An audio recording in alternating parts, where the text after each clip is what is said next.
everyone, and welcome back to another episode of Mike's Music Mondays.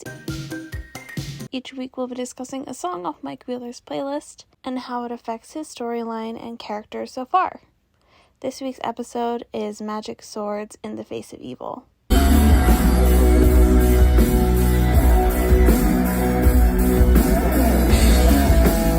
This week we're going over an instrumental track, which is a little bit harder to pinpoint where it would apply to the storyline.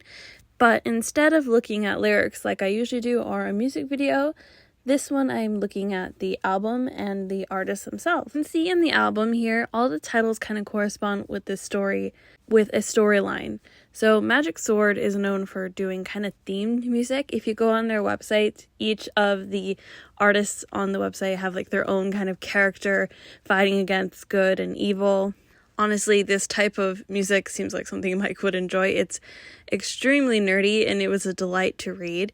We even have this aspect of two of the artists supporting one of the artists in their fight against evil. Plus, Magic Sword is known to make stuff for D&D soundtracks, so it kind of just suits the whole vibe for Mike. And honestly, it fits the theme of the playlist itself, which is D&D. Obviously, the biggest symbol here is the sword itself.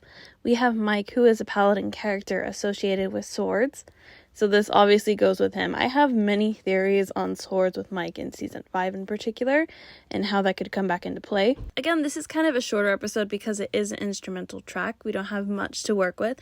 However, I do want to go back when we're towards the end of this series and talk about all the instrumental tracks because I think there's some kind of correspondence between them, but we'll discuss that at a later date.